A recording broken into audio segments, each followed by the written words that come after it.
So in this video here, we're going to take a look at what a 200-pound driver can perform up against a 429-pound driver.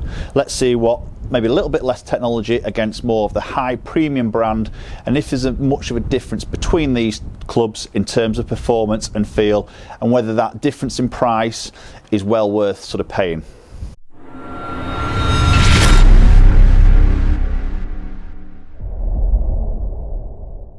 Okay, so what I've got here is a old Tom driver. So this is a brand here, is a young lad, 27-year-old guy called Ryan. He's actually contacted me here and sent me this driver. He's actually brought to market, or is about to bring to market, and he's come up with this design, and it's great. You know, it's a different price point. It's £200. This isn't going to be in the shops for you to view and buy. This is an online purchase only. But we've got some technology here. We've got a 450cc head. The model of the club is called an RA91, and the brand is Old Tom, after the old Tom Morris. And we've got some adjustability here in heel and toe weight, so we can make it draw bias, fade bias. We've got adjustable neck sleeve, so we can dial loft in, and also a little bit of face angle as we're doing that. So we're going to test this, hit some shots with it, get some numbers with it, and give me my feedback of this particular driver. And then I'm going to put it up against a Callaway Rogue Driver here, and I'm just interested to see how the big brands like the Callaway going up against a lesser brand, an unknown brand possibly at this stage, and see what that difference is in that performance and those numbers, and whether that's worth paying that extra £229 for the Callaway driver or something similar of that ilk against maybe a non-premium, non-branded driver. Okay, so we're going to hit the old Tom first, and I'm going to give you a little review of this driver before we sort of move into the Callaway driver here. So instantly, as I first picked this up and I put it down, I thought the shape of it is stunning. It's really, really nice. It sits beautiful there behind the golf ball. It's a matte black finish. It's got the Old Tom logo on the top as a little bit of an alignment aid here. We turn it upside down, look at the sole here. Again, we've got the logo of the cross and the Old Tom in there. We've got the two movable weights, heel and toe, obviously adjustable neck sleeve. And, you know, sometimes what I find in the past is maybe with the cheaper, or bad word there, the less expensive drivers of this sort of price point, is the shape of it and the way it sits is never a nice sort of look. I never think, to be honest, as you put it down. Sometimes they sit very closed, or the shaping of it is a little bit just not pleasing to the eye. It's not like it sometimes it gives that impression that the cost of it is sacrificed to the actual finish of it. This looks really high quality. The matte black finish is stunning. The shape of it is really nice. So first impressions there, very, very impressed. Sits beautiful. So we've got silver face there, matte black finish, as we say, on the top of the club. And we've got it adjustable, so it comes as a 10.5 degree only, but then you can move that down to a 9 degree or move that up to a 12 degree. And obviously as you do that, you're going to sacrifice a little bit of face adjustment there. So as I've moved it down to 9 degree, that is opening the club face by 1.5 degrees. And it shows you on the hose, which I'll put a little close up there.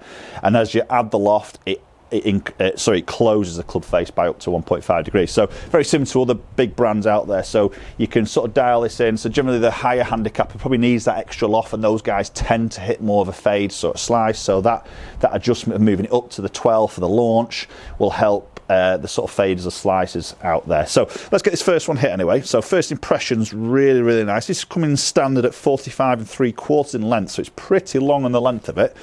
Let's get this first one hit.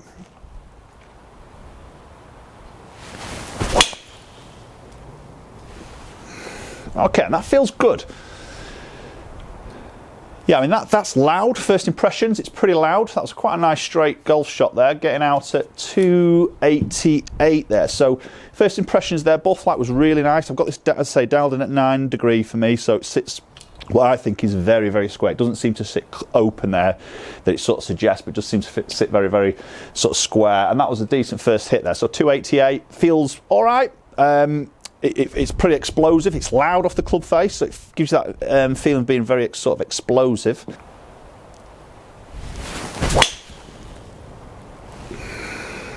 It's a lovely ball flight. That ball really comes off. It looks really hot. It's flying at a super trajectory there for me. I mean, it's not the longest there, 275 on that total distance. So maybe look at a little bit of ball speed here, and maybe this could be the big difference between maybe this type of club and the Callaway. See, yeah, spin number's gone up a little bit high, carried at 257, 275 run out, so not the longest there, but the spin is over that 3,000 mark there, which is a bit of a killer for that distance, as we know for sort of any person really, but very, very straight on those sort of shots. First few shots anyway. Let's get another one hit.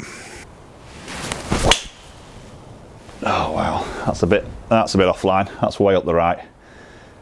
Yeah, clearly more me than the golf club there. It does feel a little bit, maybe just a little bit unstable. Again, I mean, having said that, I'm going to say I haven't got the exact right shaft for me here. This is a stiff, so, and it's a torque of like 3.8. It's a mid kick, and it's promoting a more sort of mid to high trajectory. So it does play a little bit soft for me, and it's quite a lightweight shaft. This is around that sort of mid 50 gram mark here, so it is very light for me. For my particular speed, so I just feel like I haven't quite got control of that club head, but obviously with a better flex, probably an X in this for me, and that's maybe the slight disadvantage when you get into this sort of price point, is the options aren't, the club isn't backed up with a lot of options. So obviously that Callaway, you know, clearly a bigger setup in terms of company, and custom fit options with the different shafts there, and obviously allowing a custom fit process to happen. Obviously you can't do that. That's the only thing with this particular sort of lineup, is you can't get out there and actually hit it and test it and get fitted for you, which is obviously a big disadvantage, but again, that's what you're paying a lot less money for in a way.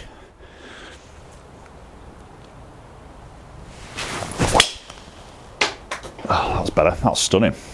It's loud. Yeah, that is pretty loud, but that was a good strike there. I got hold of that one better there. Yeah, there's the distance. That's tip 301 there. So obviously a better strike on my behalf, better swing, a lot straighter. Interesting to look at that spin number on that particular shot when it comes up. Yes, that's spun at 2475. So clearly their strike and my delivery between those last two shots playing a huge part of that. It feels good. I mean, the ball flight looks stunning. It's just a bit loud for my liking. It just feels a little bit unstable, but again, that's a lot to do with the shaft, not so much the head really. So I think if I dial that in with a better fitting shaft for me, then I think I'll get that stability back in the club there. But I tell you what, the looks of it is really, really nice.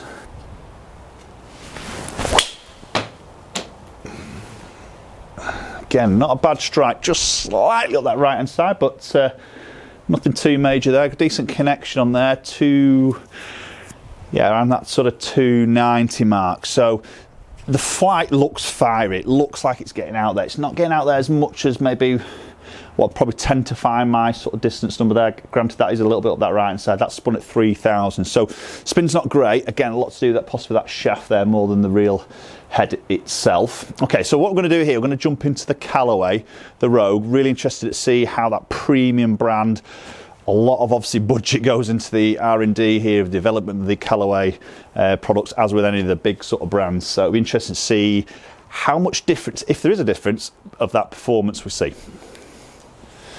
Okay, so now I've got the Callaway Rogue in my hand. So to keep this test as fair as possible, I've got this in a stiff. So again, it's not ideally suited to me, but it is in a stiff flex, same as that, same loft. Obviously, not exactly the same shaft because I can't get the same shaft to fit in both heads, but as near as damn it. So let's give this first one a hit with a premium driver from Callaway.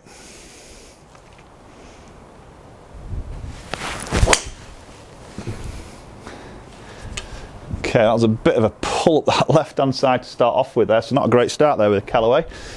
Sound is obviously very different. There's, you know, the RA91 from Old Tom is like a full titanium body there, so there's no composite in there.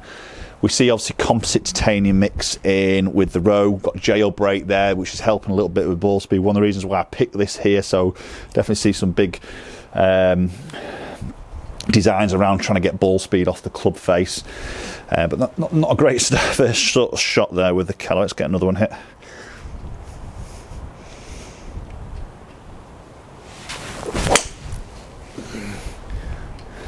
Again, up that left hand side, that's a better strike there. Definitely getting a more left biased with that Callaway. It's a standard Callaway head here, so it's not the Sub-Zero. That's 280, so the moment, Long Tom is holding its own.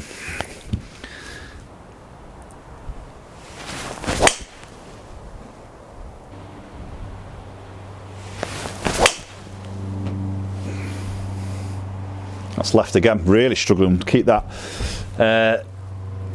from not going left on me. Now, that's a necky one. That's going to be really weak. Yeah, look how that really drops off. So that's only gone 260 there, purely on strike. That really heel strike there. That'll have spun up a lot. Just have a look at that spin number that jumps onto that last shot there from the Callaway. Yeah, 4,500. That's such a kill. That's where I stripped all my distance off there. Just a pure bad strike, 159 ball speed. Right, okay, so in all honesty, I've not hit that Callaway great there. At the moment, much prefer that Old Tom. In fact, I'm just going to hit one more with that Old Tom. Okay, so back into the RA91 from Old Tom. I'm just going to hit one with this one. It does look great, that club face. Club head, should have said, the shaping of it.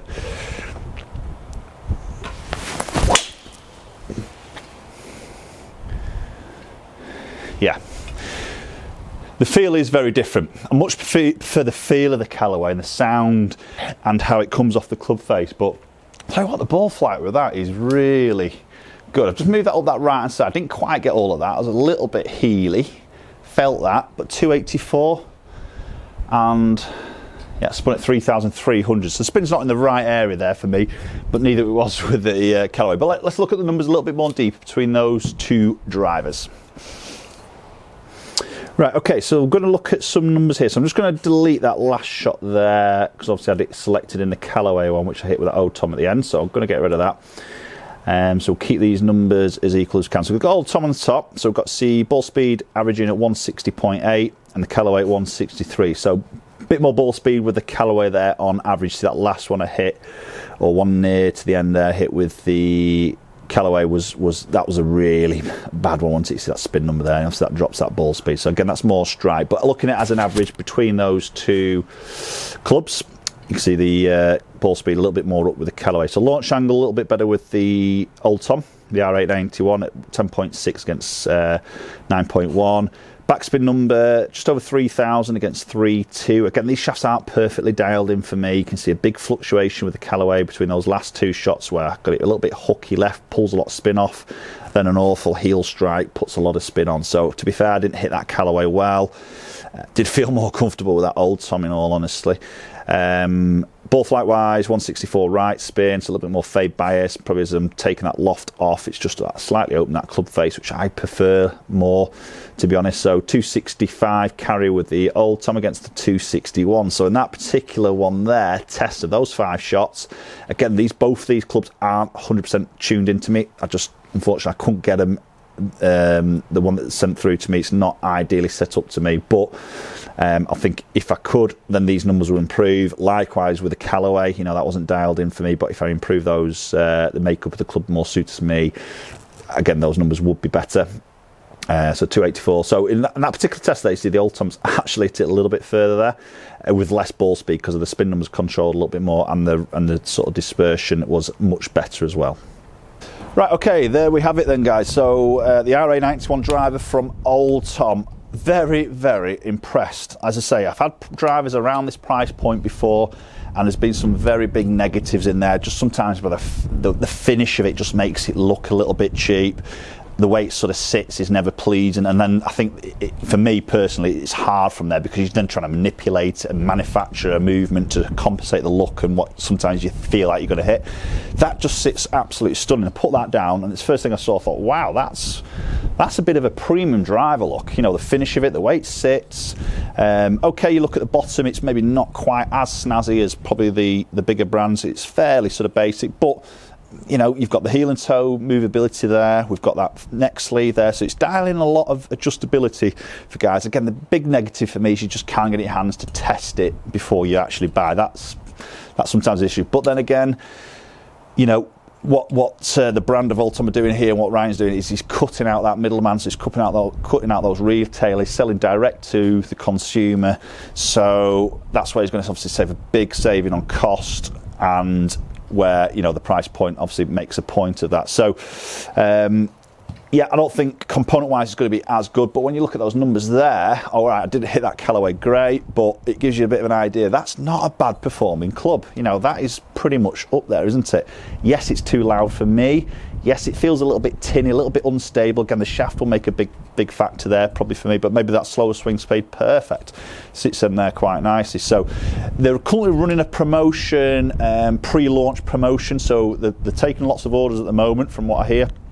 So you can go onto the Old Tom website. I think it's oldtom.golf. I'll put a link in the description down below.